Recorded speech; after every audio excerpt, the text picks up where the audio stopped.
Hello my dear students, ಎಲ್ಲರೂ ಹೇಗಿದ್ದೀರಾ? ಎಲ್ಲರೂ ಸ್ಟಡೀಸಲ್ಲಿ ತುಂಬ ಬ್ಯುಸಿಯಾಗಿದ್ದೀರಾ ಅಂತ ಗೊತ್ತು. ಈ ಸ್ಟಡೀಸನ್ನ ಇನ್ನೂ ಚೆನ್ನಾಗಿ ಮಾಡಲಿಕ್ಕೆ ನಾನಿವತ್ತು ವೆರಿ ಇಂಪಾರ್ಟೆಂಟ್ ಆಗಿರುವಂತಹ ಟ್ರಿಕ್ಸನ್ನ ಹೇಳ್ಕೊಡಕ್ಕೆ ಬಂದಿದ್ದೀನಿ.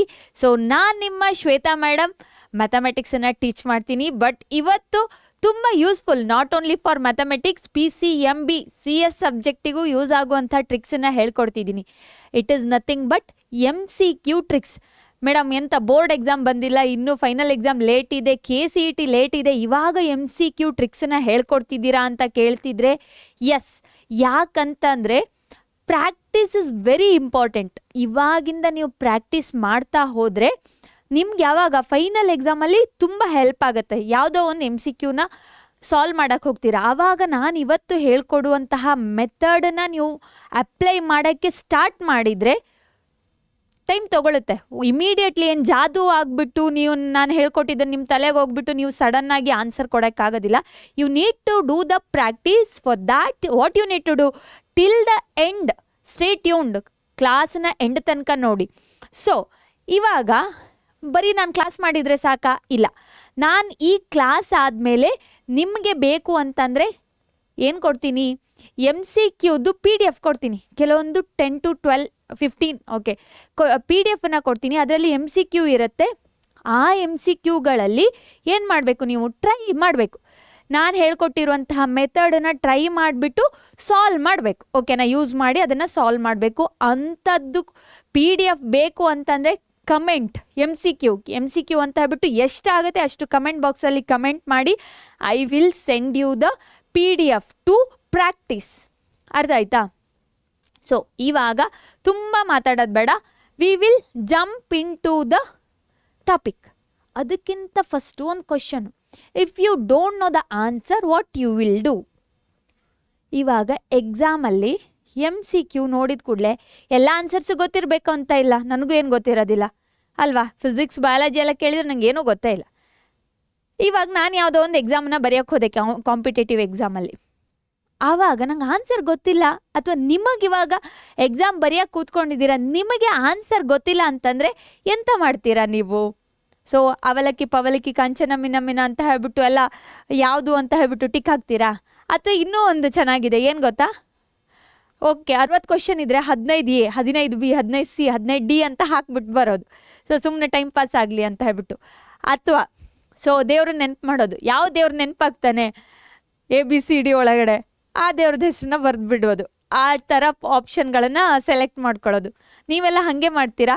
ಸೊ ಇನ್ನು ಮುಂದೆ ಈ ರೀತಿಯಾಗಿ ಮಾಡಬೇಡಿ. ಸೊ ಗೆಸ್ ಮಾಡೋಕ್ಕೆ ಟ್ರೈ ಮಾಡಿ. MCQ ಅಲ್ಲಿ ಆನ್ಸರ್ ಗೊತ್ತಿಲ್ಲ ಅಥವಾ ಆನ್ಸರ್ ಗೊತ್ತಿರೋದು ಅಯ್ಯೋ ಇದು ಸರಿ ಅದು ಸರಿ ಅನಿಸ್ತಿದೆ, ನಾನು ಓದಿದ್ದೀನಿ ನಂಗೆ ನೆನಪಾಗ್ತಾ ಇಲ್ಲ ಅಂತ ಹೇಳ್ಬಿಟ್ಟು ತಲೆ ಎಲ್ಲ ಚಚ್ಕೊಳ್ತೀರಾ.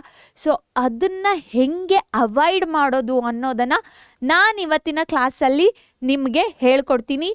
ಸೊ ನೀವೇನು ಮಾಡ್ತಿದ್ರಿ ಇಲ್ಲಿ ತನಕ? 10th ಎಕ್ಸಾಮ್ ಬರೆದಿದ್ದೀರಾ, PUCಯಲ್ಲಿ ಎಲ್ಲ ಎಕ್ಸಾಮ್ ಬರೆದಿದ್ದೀರಾ. ಇಲ್ಲಿ ತನಕ ನೀವೇನು ಮಾಡಿದ್ರಿ ಆನ್ಸರ್ ಗೊತ್ತಿಲ್ಲದಿದ್ದಾಗ ಅನ್ನೋದನ್ನು ಬೇಗ ಕಮೆಂಟ್ ಮಾಡಿ. ಯಾಕಂತಾನೆ ನನಗೂ ಒಂಥರ ಕ್ಯೂರಿಯಾಸಿಟಿ, ಮಕ್ಕಳು ಯಾವುದಾದ್ರೂ ಹೊಸ ಮೆಥಡನ್ನು ಯೂಸ್ ಮಾಡಿದಾರಾ ಅಂತ ತಿಳ್ಕೊಳ್ಳುವಂತಹ ಕ್ಯೂರಿಯಾಸಿಟಿ ಇದೆ. ಬೇಗ ಕಮೆಂಟ್ ಬಾಕ್ಸಲ್ಲಿ ಕಮೆಂಟ್ ಮಾಡಿ, ಓಕೆನಾ? ಸೊ ಇವಾಗ ನಾವು ನೋಡೋದಾದರೆ ಯು ಕ್ಯಾನ್ ಸಿ ಯಾಕೆ MCQ ಅಲ್ಲಿ ಮಕ್ಕಳು ಮಾರ್ಕ್ಸನ್ನು ಕಳ್ಕೊಳ್ತಾರೆ ಅಂತ. ಫಾರ್ ಎಕ್ಸಾಂಪಲ್ 100 ಮಾರ್ಕ್ಸ್ ಇದ್ದರೆ 80ಗೆ ಮ್ಯಾಥ್ಸ್ ಎಕ್ಸಾಮ್ ಬರೆದ್ರೆ ಅದರಲ್ಲಿ 79 78 ಎಲ್ಲ ಬಂದಿರುತ್ತಲ್ವ, ಅವ್ರಿಗೆ 2 ಮಾರ್ಕ್ಸ್ ಎಲ್ಲ ಹೋಗಿರೋದು MCQ ಅಲ್ಲೇ ಹೋಗಿರೋವಂಥದ್ದು. 10 ಮಾರ್ಕ್ಸ್ ಬರುತ್ತೆ ಯಾವುದರಲ್ಲಿ, 20 ಮಾರ್ಕ್ಸಿಗೆ ಯಾವುದು MCQ ಬರುತ್ತೆ. ಈಗ ನಿಮಗೆ ಕ್ವಾರ್ಟರ್ಲಿ ಟೆಸ್ಟಿಗೆ 10 ಮಾರ್ಕ್ಸಿಗೆ MCQ ಕೇಳ್ತಾರೆ, ಫೈನಲ್ ಎಕ್ಸಾಮಲ್ಲಿ 20 ಮಾರ್ಕ್ಸಿಗೆ MCQ ಬರುತ್ತೆ. ಜಸ್ಟ್ ಇಮ್ಯಾಜಿನ್ ಮಾಡ್ಕೊಳ್ಳಿ, 20 ಮಾರ್ಕ್ಸಿಗೆ MCQ ಬರೋವಾಗ ಫೈನಲ್ ಎಕ್ಸಾಮಲ್ಲಿ ಆ 20 ಮಾರ್ಕ್ಸ್ ಬಂದು ಇನ್ನೊಂದು ಸ್ವಲ್ಪ ಮಾರ್ಕ್ಸ್ ತೆಗೆದ್ರೆ ಪಾಸ್ ಆಗ್ಬೋದು ತಾನೆ. ಸೊ ಅದಕ್ಕೋಸ್ಕರ ಹೇಳ್ತಿರೋಂಥದ್ದು, ಎಲ್ಲಿ ಮಿಸ್ ಮಾಡ್ತೀರಾ ಅನ್ನೋದನ್ನು ಹೇಳ್ತೀನಿ, ಕೇಳ್ಕೊಳ್ಳಿ. Read only the question. ಏನು ಮಾಡ್ತಾರೆ, ಪಟಾಪಟ್ ಕ್ವಶನ್ ಓದ್ತಾರೆ, ಯಾವುದೋ ಒಂದು ತಮ್ಮ ಮೈಂಡಲ್ಲಿ ಯಾವುದೋ ಒಂದು ರನ್ ಆಗಿರುತ್ತಲ್ಲ, ಅದನ್ನೇನೋ ಒಂದು ಸ್ವಲ್ಪ ನೋಡಿದ ಕೂಡಲೇ ಅದನ್ನು ಟಿಕ್ ಹಾಕ್ಬಿಡ್ತಾರೆ. That is wrong. ಕರೆಕ್ಟ್ ಮಾಡಿ ಓದೋದಿಲ್ಲ. ಆಮೇಲೆ immediately select one option, okay ಇದು ಕಾಣಿಸ್ತಿದೆ ಇದೇ ಆನ್ಸರ್ ಅಂತ ಹೇಳ್ಬಿಟ್ಟು ಗಡಿಬಿಡಿ ಮಾಡ್ಕೊಳ್ಳೋದು. ನಮ್ಮ ಕಡೆ ಗಡಿಬಿಡಿ ಅಂತಾರೆ. ಸೊ ಗಡಿಬಿಡಿ ಮಾಡಿಕೊಂಡು ಆನ್ಸರ್ನ ಪಾಯಿಂಟ್ ಮಾಡಿಬಿಡೋದು ಅಥವಾ ಟಿಕ್ ಹಾಕ್ಬಿಡೋದು, ಇಂಥದ್ದನ್ನು ಮಾಡ್ತಾರೆ. ಇದೆಲ್ಲ ಮಿಸ್ಟೇಕ್ಗಳು. Then never analyse other option. ಅದು ಇಂಪಾರ್ಟೆಂಟು. ಯಾರಿಗೆ ಆನ್ಸರ್ ಗೊತ್ತಿಲ್ಲ, if you start to analyse other options automatically you will get the correct answer. ಆಪ್ಷನ್ಗಳನ್ನು ಅನಲೈಸ್ ಮಾಡ್ಕೊಳ್ಬೇಕು. ಅದನ್ನು ಹೆಂಗೆ ಏನು ಎತ್ತ ಅನ್ನೋದನ್ನು ಇವತ್ತಿನ ಕ್ಲಾಸ್ನಲ್ಲಿ ನಾನು ಹೇಳ್ಕೊಡ್ತೀನಿ. ಕ್ಲಾಸ್ ಇಷ್ಟ ಆದರೆ ಒಂದು ಲೈಕ್ ಕೊಡಿ. So we will start the topic, ಓಕೆನಾ? ಇವಾಗ eliminate the wrong answer first. ಇದು ಹೆಂಗೆ ಅಂತಂದರೆ 4 ಆಪ್ಷನ್ಸ್ ಇರುತ್ತೆ, ಅದ್ರಲ್ಲಿ ಕಂಪ್ಲೀಟ್ಲಿ ಒಂದು ರಾಂಗ್ ಆಗಿರುತ್ತೆ. ನಮ್ಗೆ ಗೊತ್ತಿರುತ್ತೆ ಕೆಲವೊಂದು ಎಕ್ಸಾಂಪಲ್. ಫಾರ್ ಎಕ್ಸಾಂಪಲ್ ಇದರಲ್ಲಿ ಇದೇ ಒಂದು ಕ್ವಶನ್ನ ತೊಗೊಳ್ಳುವ. ಇದು ಯಾವ ಚಾಪ್ಟರ್ಲಿ? ಇಂಟರ್ವಲ್ಸ್ ಚಾಪ್ಟರ್ ಟಾಪಿಕಲ್ಲಿ ಬರುವಂಥದ್ದು ಸೆಟ್ ಚಾಪ್ಟರ್, ಕರೆಕ್ಟಾ? ಇಂಟರ್ವಲಲ್ಲಿ ಇದರಲ್ಲಿ ನಾವು ರಾಂಗ್ ಆನ್ಸರ್ಗಳನ್ನು ಎಲಿಮಿನೇಟ್ ಮಾಡ್ಬೋದು. ಅದು ಹೆಂಗೆ ಅಂತ ನೋಡೋದಾದರೆ ಯು ಕ್ಯಾನ್ ಸಿ ಹೆಂಗೆ ರಾಂಗ್ ಆನ್ಸರ್ನ ಎಲಿಮಿನೇಟ್ ಮಾಡೋದು ಅಂತಾನೆ ಇಲ್ಲಿ ನೋಡಿ. X is less than or equal to ಅಂತ ಇದೆ. Less than or equal to ಇದ್ದಾಗ ಏನು ಬರುತ್ತೆ? ಕ್ಲೋಸ್ಡ್ ಇಂಟರ್ವಲ್ ಬರುತ್ತೆ. So we can eliminate these two, ಕರೆಕ್ಟಾ? ಇವೆರಡನ್ನ ಎಲಿಮಿನೇಟ್ ಮಾಡಬಹುದು.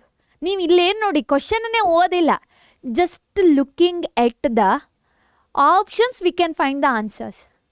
ಅದು ಆದಮೇಲೆ ಇನ್ನೊಂದು ನೋಡಿ, ಬಿ ಆಪ್ಷನ್ ಮತ್ತು ಡಿ ಅಲ್ಲಿ ಯಾವುದೋ ಒಂದು ಕರೆಕ್ಟ್ ಇದೆ. ಇದರಲ್ಲಿ ಏನು ಅಂತಾನೆ ನಮಗೆ ಗೊತ್ತು, ಯಾವಾಗಲೂ ಇನ್ಫಿನಿಟಿಗೆ ಏನು ಬರೋದಿಲ್ಲ, ಕ್ಲೋಸ್ಡ್ ಇಂಟರ್ವಲ್ ಬರೋದಿಲ್ಲ, ಓಪನ್ ಇಂಟರ್ವಲ್ ಬರುತ್ತೆ ಅಂತ ನಮಗೆ ಗೊತ್ತು, ಕರೆಕ್ಟಾ? ಓಪನ್ ಇಂಟರ್ವಲ್ ಬರುತ್ತೆ ಇನ್ಫಿನಿಟಿ ಇದ್ದಾಗ. ಇಲ್ಲೆಂತ ಆಗಿದೆ? ಕ್ಲೋಸ್ಡ್ ಇಂಟರ್ವಲ್ ಇದೆ ಮಕ್ಕಳೇ. ಎಷ್ಟು ಚೆನ್ನಾಗಿದೆ ನೋಡಿ.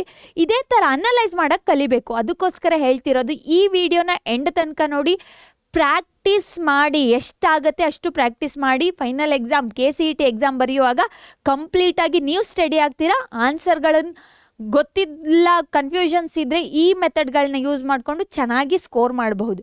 ಸೊ ಇಲ್ಲಿ ನೋಡಿ, ಇದು ಹೋಯ್ತು. 3 ಹೋದ್ಮೇಲೆ ಆನ್ಸರ್ ಯಾವುದು? D is the correct answer. ಎಷ್ಟು ಚೆನ್ನಾಗಿದೆ ನೋಡಿ. So this is the elimination method ಅಂತಾರೆ. ಸೊ ಈ ಟ್ರಿಕ್ಸ್ನ ಯೂಸ್ ಮಾಡೋದಾದರೆ ಒಂದು ಲೈಕ್ ಕೊಡಿ. ಎಸ್ ಮೇಡಮ್, ನಾನು ಫಸ್ಟ್ ಮೆಥಡನ್ನೇ ಯೂಸ್ ಮಾಡ್ತೀನಿ ಅಂತ ನೀವು ಕಮೆಂಟ್ ಮಾಡಿ. ಆದರೆ ಎಲ್ಲ ಟೈಮ್ ಇದಾಗೋದಿಲ್ಲ. ಸೊ ಎಲಿಮಿನೇಷನ್ ಮೆಥಡ್ ಆಲ್ಮೋಸ್ಟ್ ಹೆಚ್ಚಿನ ಒಂದು 60 ಕ್ವಶನ್ಸಲ್ಲಿ ಒಂದು 60 ಕ್ವಶನ್ಸ್ ಇದ್ದರೆ 30 ಕ್ವಶನ್ಸಿಗೆ ಈ ಮೆಥಡನ್ನ ಸ್ವಲ್ಪ ಟ್ರೈ ಮಾಡ್ಬೋದು.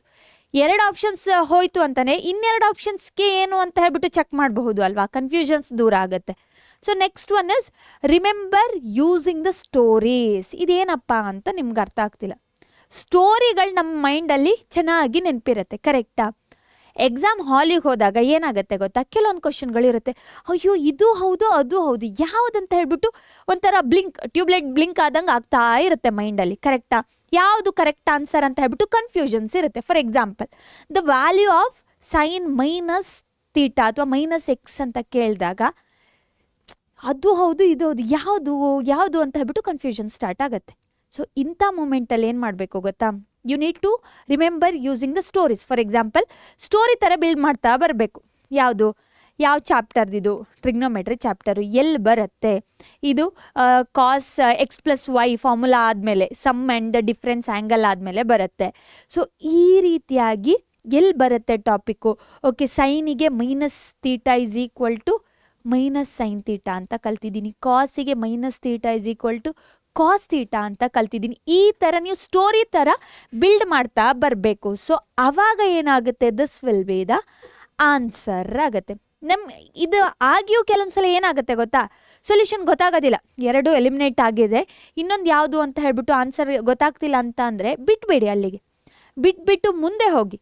ಯಾವುದೋ ಒಂದು ಮೂಮೆಂಟಲ್ಲಿ ಇದಕ್ಕೆ ರಿಲೇಟೆಡ್ ಆಗಿ ಕ್ವಶನ್ಗಳನ್ನು ಓದೋವಾಗ ನಿಮ್ಗೆ ಏನು ಬರುತ್ತೆ? ಆನ್ಸರ್ ನೆನಪಿಗೆ ಬರುತ್ತೆ. So this is also one of the best method. ಯಾಕಂತಂದರೆ ಸ್ಟೋರಿ ಥರ ನೆನ್ಪಿಟ್ಕೊಳ್ತಾ ಬರೋದು. ಯಾವ ಚಾಪ್ಟರು, ಯಾವ ಪೇಜು, ಕೆಲವೊಂದ್ಸಲ ಪೇಜ್ ಎಲ್ಲ ನೆನಪಾಗುತ್ತೆ, ಆನ್ಸರ್ ನೆನಪಾಗೋದಿಲ್ಲ. ವೆಯ್ಟ್, ಟೈಮ್ ಕೊಡಿ, ಯಾವುದೋ ಒಂದು ಮೂಮೆಂಟಲ್ಲಿ ನೆನಪಾಗುತ್ತೆ, ಆವಾಗ ಬಂದುಬಿಟ್ಟು ಆನ್ಸರ್ನ ಬರೀರಿ. ಓಕೆನಾ? Next one is find the keyword ಹೆಂಗೆ ಅಂತ ಅಂದರೆ, ಕೆಲವೊಂದು ಕೀವರ್ಡ್ಗಳಿದೆ. Always, never, only, exactly, cannot, all the above, ಈ ಥರ. None of Dus, sometimes, usually, ಇಂಥದ್ದೆಲ್ಲ ವರ್ಡ್ಗಳಿರುತ್ತೆ. ಓಕೆನಾ? ಇವುಗಳಲ್ಲಿ ಇದ್ದಾಗ ಆಲ್ಮೋಸ್ಟ್ ಅದೇ ಆನ್ಸರ್ ಆಗಿರುತ್ತೆ. ಇವಾಗ ಫಾರ್ ಎಕ್ಸಾಂಪಲ್ ನಮ್ಮದ್ರಲ್ಲಿ ಇವೆಲ್ಲ ಬರೋದಿಲ್ಲ, ನೆವರ್, ಆಲ್ವೇಸ್ ಅಂಥದ್ದೆಲ್ಲ ಬರೋದಿಲ್ಲ. All the above, none of the above, ಇಂಥದ್ದೆಲ್ಲ ಬರುತ್ತೆ, ಗೊತ್ತಾಯ್ತಾ? For example, look at this one. Which of the following statement about set is correct ಅಂತ ಕೇಳ್ತಿದ್ದಾರೆ. Set every set is a subset of itself, it is correct. The empty set is a subset of every set, it is also correct. A union A is equal to A, all the above. So all the above, none of the above ಇಂಥದ್ದೆಲ್ಲ ಇದ್ದಾಗ ನೀವು analyse ಮಾಡೋಕ್ಕೆ ಹೋದರೆ all the above ಅಂತ ಇದ್ದಿದ್ರಲ್ಲಿ ಸುಮಾರು ಆನ್ಸರ್ಗಳು, for example 70% ಆನ್ಸರ್ಗಳು ಆಲ್ ದ ಎಬೋವ್ ಇರೋದೇ ಆನ್ಸರ್, ಕರೆಕ್ಟ್ ಆನ್ಸರ್ ಆಗಿರುತ್ತೆ. ಅರ್ಥ ಆಯ್ತಾ? ಸೊ ಸ್ವಲ್ಪ ಅನಲೈಸ್ ಮಾಡಬೇಕು, ಬಟ್ ಆಲ್ ದ ಎಬೋವ್ ಅಂತ ಇರೋದೇ ಜಾಸ್ತಿ ಕರೆಕ್ಟ್ ಆನ್ಸರ್ಗಳು ಆಗಿರುತ್ತೆ. So find out these type of keywords, ಅವುಗಳು ಎಲ್ಲಿದೆ ಅವುಗಳೇ ಆನ್ಸರ್ ಆಗಿರುತ್ತೆ. ಸೊ ಸ್ವಲ್ಪ ಟ್ರೈ ಮಾಡಿ, ಕ್ವಶನ್ಗಳನ್ನು ಎನಲೈಸ್ ಮಾಡೋಕ್ಕೆ ಸ್ಟಾರ್ಟ್ ಮಾಡಿ. ಎನಲೈಸ್ ಮಾಡೋಕ್ಕೆ ನಾನು ಇವಾಗ ನಿಮಗೆ ಹಿಂಟ್ಗಳನ್ನು ಕೊಡ್ತಿರುವಂಥದ್ದು. Next one, substitute the option. This is very applicable in mathematics. Substitute ಮಾಡೋದು, ಕ್ವಶನ್ಗಳನ್ನು ಸಾಲ್ವ್ ಮಾಡೋದಲ್ಲ ಮಕ್ಕಳೇ, ಇದು ತುಂಬ ಯೂಸ್ ಆಗುತ್ತೆ. ನೀವು ನಂಬ್ತಿರೋ ಬಿಡ್ತಿರೋ, ನಾನಂತರೂ ಆಲ್ಮೋಸ್ಟ್ ಕೆಲವೊಂದು ಸಲ ಇದೇ ರೀತಿಯಾಗಿ ಮಾಡುವಂಥದ್ದು ಕ್ವಶನ್ಗಳನ್ನು.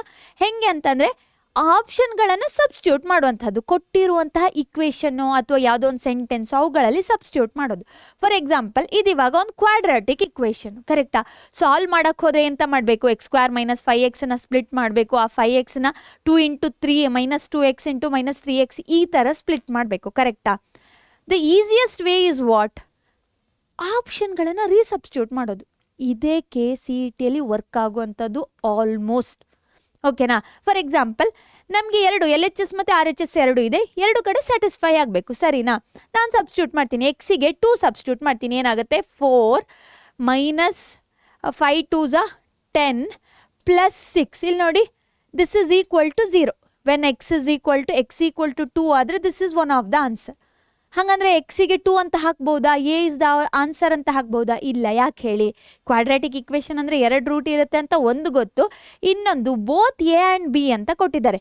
ಈ ಆಪ್ಷನ್ ಇರಲಿಲ್ಲ ಅಂತಿದ್ರೆ you can write A is the answer. But ಇವಾಗ ಎಂತ ಆಯಿತು? ಇನ್ನೊಂದು ಆಪ್ಷನ್ ಇದೆ, ಬಿ ಅನ್ನೋಂಥದ್ದು ಇದೆ. ಎಕ್ಸಿಗೆ 3 ಸಬ್ಸ್ಟಿಟ್ಯೂಟ್ ಮಾಡ್ತೀನಿ. 3 ಸಬ್ಸ್ಟಿಟ್ಯೂಟ್ ಮಾಡಿದರೆ ಏನು? 3² = 9. 9 - 15 + 6. This is also equal to what? 0 only. ಹಾಗಂದರೆ both A and B are the answers. ಅರ್ಥ ಆಯ್ತಾ? Substitution method is one of the best method. So ಇದನ್ನು ಯೂಸ್ ಮಾಡಿ ಅದೇ ರೀತಿಯಾಗಿ ನಿಮ್ಗೆ ಯಾವುದಾದ್ರೂ ಕ್ವಶನ್ ಬಂದಾಗ ಅನಲೈಸ್ ಮಾಡಿ, ಓಕೆ ಈ ಥರ ಮಾಡಬಹುದು. ಅದಕ್ಕೋಸ್ಕರ ಹೇಳ್ತಿರೋಂಥದ್ದು, ನಿಮ್ಮ ವರ್ಷ ಶುರುವಾದಾಗಲೇ ಈ ಮೆಥಡನ್ನು ಹೇಳ್ಕೊಡ್ತಿದ್ದೀನಿ. ಟಿಲ್ ದ ಎಂಡ್ ತನಕ ನೋಡಿ. ಯಾಕಂತ ಅಂದರೆ ಇದು ನಿಮ್ಮ ಎಷ್ಟೋ ದೊಡ್ಡ ಕೆಲಸನ ತುಂಬ ಚಿಕ್ಕದಾಗಿ ಸುಲಭ ಮಾಡಿಕೊಡುತ್ತೆ. ಅದಕ್ಕೋಸ್ಕರ ಟಿಲ್ ದ ಎಂಡ್ ತನಕ ನೋಡಿ, ತುಂಬ ಯೂಸ್ ಇದೆ, ಓಕೆನಾ? ನೆಕ್ಸ್ಟ್, ಸಬ್ಸ್ಟಿಟ್ಯೂಟ್ ದ ಆಪ್ಷನ್ಗಳನ್ನು ಸಬ್ಸ್ಟಿಟ್ಯೂಟ್ ಮಾಡಿಬಿಟ್ಟು ನೀವು ಕ್ರಾಸ್ ವೆರಿಫೈ ಮಾಡೋದು. ಇದಕ್ಕೆ ಸಬ್ಸ್ಟಿಟ್ಯೂಷನ್ ಮೆಥಡ್ ಅಂತಲೂ ಕರೀತಾರೆ, ಕ್ರಾಸ್ ವೆರಿಫಿಕೇಷನ್ ಅಂತಲೂ ಕರೀತಾರೆ, ಓಕೆನಾ? ಕ್ರಾಸ್ ವೆರಿಫಿಕೇಷನ್, ಓಕೆನಾ? Cross verification. Next one is estimate instead of solving. Lengthy ಕ್ವಶನ್ಗಳಿರುತ್ತೆ, ಆವಾಗ ಎಂತ ಮಾಡೋದು ಗೊತ್ತಾ? ಅದು ಮಲ್ಟಿಪ್ಲೈ ಮಾಡ್ತಾ ಕೂತ್ಕೊಳ್ಳೋದು ಅಥವಾ ಸಬ್ಸ್ಟಿಟ್ಯೂಟ್ ಮಾಡಿ ಲೆಂತಿ ಆನ್ಸರ್ಗಳನ್ನು ಸಾಲ್ವ್ ಮಾಡೋ ಬದಲು ಎಸ್ಟಿಮೇಟ್ ಮಾಡೋವಂಥದ್ದು. ಫಾರ್ ಎಕ್ಸಾಂಪಲ್ 99 × 101 ಅಂತ ಇದೆ.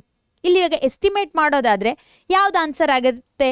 ಬೇಗ ಬೇಗ ಕಮೆಂಟ್ ಬಾಕ್ಸಲ್ಲಿ ಕಮೆಂಟ್ ಮಾಡಿ.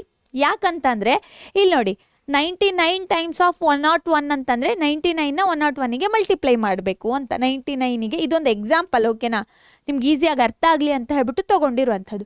ಇವಾಗ ಇಲ್ಲಿ 1 ಇದ್ದರೆ ಲಾಸ್ಟ್ ಡಿಜಿಟ್ ಯಾವಾಗಲೂ 9 ಇರುತ್ತೆ ಅಂತ ಗೊತ್ತಾಗೇ ಆಗುತ್ತೆ, ಕರೆಕ್ಟಾ? ಸೊ ಅವಾಗೇನು ಮಾಡಬಹುದು? You can easily say that first one is the answer. ಮತ್ತೆಲ್ಲೂ 9 ಇಲ್ಲ, ಮತ್ತು ಬೇರೆ ಎಲ್ಲಾದರೂ 9 ಇದ್ದಿದ್ರೆ ಮತ್ತು ಇನ್ನೂ ಒಂದು ವೆರೈಟಿಯಲ್ಲಿ ಮಾಡಬಹುದು. ಅದು ಹೆಂಗೆ? 99 × 100 - 1 ಇದನ್ನು 100 + 1 ಅಂತ, ಕರೆಕ್ಟ್ ತಾನೆ? a + b a - b ಈ ಥರನೂ ಸಿಂಪ್ಲಿಫೈ ಮಾಡಬಹುದು. ಎಷ್ಟು ಚೆನ್ನಾಗಿದೆ ನೋಡಿ. ಆವಾಗ ಏನಾಗುತ್ತೆ? 100² - 1² ಆಗುತ್ತೆ. ದಟ್ ಈಸ್ ನಥಿಂಗ್ ಬಟ್ 10,000 - 1 = 9,999 ಆಗುತ್ತೆ. ಎಷ್ಟು ಈಸಿ ಇದೆ ಅಲ್ವಾ ಮಕ್ಕಳೇ? ಸೊ ಈ ಕ್ಲಾಸ್ ಇಷ್ಟ ಆದರೆ ಒಂದು ಲೈಕನ್ನು ಕೊಡಿ. ನೀವು ಯಾವ ಮೆಥಡನ್ನೆಲ್ಲ ಫೈಂಡ್ ಔಟ್ ಮಾಡಿದ್ದೀರಾ ಇಲ್ಲಿ ತನಕ, ನೀವು ಯಾವುದನ್ನು ಯೂಸ್ ಮಾಡ್ಕೊಂಡಿದ್ದೀರಾ ಅನ್ನೋದನ್ನು ಕಮೆಂಟ್ ಬಾಕ್ಸಲ್ಲಿ ಕಮೆಂಟ್ ಮಾಡಿ. ಸೊ ನೀವು ಸೆಕೆಂಡ್ ಇಯರಲ್ಲಿದ್ದರೆ ನಿಮಗೋಸ್ಕರ ಅಂತ ಹೇಳಿಬಿಟ್ಟು ನಾವು ವಿಜೇತ ಬ್ಯಾಚನ್ನ ಮಾಡ್ತಾ ಇದ್ದೀವಿ. ಇಲ್ಲಿ ನಿಮಗೆ ಲ್ಯಾಂಗ್ವೇಜ್ ಕ್ಲಾಸ್ಗಳು ಸಿಗುತ್ತೆ, ಅದೇ ರೀತಿಯಾಗಿ daily live classes, test for KCET board each ಚಾಪ್ಟರ್ಗೆ ಸಿಗುತ್ತೆ. ಆ್ಯಂಡ್ ದೆನ್ ನಿಮ್ಮ ಕ್ವಾರ್ಟರ್ಲಿ ಟೆಸ್ಟಿಗೆ ಹೆಲ್ಪ್ ಆಗೋ ಹಾಗೆ ರಿವಿಷನ್ಗಳು, ಎಲ್ಲ ಕ್ಲಾಸ್ಗಳು ಒಂದೇ ಪ್ಲ್ಯಾಟ್ಫಾರ್ಮಲ್ಲಿ ಸಿಗ್ತಿದೆ. It is nothing but Vijetha 360 ಅಂತ ಹೇಳಿಬಿಟ್ಟು ಮರೀದೆ ಎಲ್ಲರೂ ಜಾಯ್ನ್ ಆಗಿ.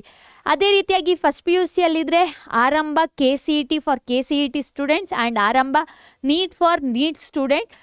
ಯಾರೆಲ್ಲ ಜಾಯ್ನ್ ಆಗೋಕ್ಕೆ ಇಷ್ಟಪಡ್ತೀರಾ, ನಮ್ಮ ಡಿಸ್ಕ್ರಿಪ್ಷನ್ ಬಾಕ್ಸಲ್ಲಿ ನಮ್ಮ ಬ್ಯಾಚ್ದು ಡೀಟೇಲ್ಸ್ ಇರುತ್ತೆ, ಅದನ್ನು ಕ್ಲಿಕ್ ಮಾಡಿಬಿಟ್ಟು ಜಾಯ್ನ್ ಆಗಿ ಆ್ಯಂಡ್ ಬ್ರೈಟ್ ಫ್ಯೂಚರ್ನ ಕಂಡ್ಕೊಳ್ಳಿ. We will meet in the next class. Till there take care, bye.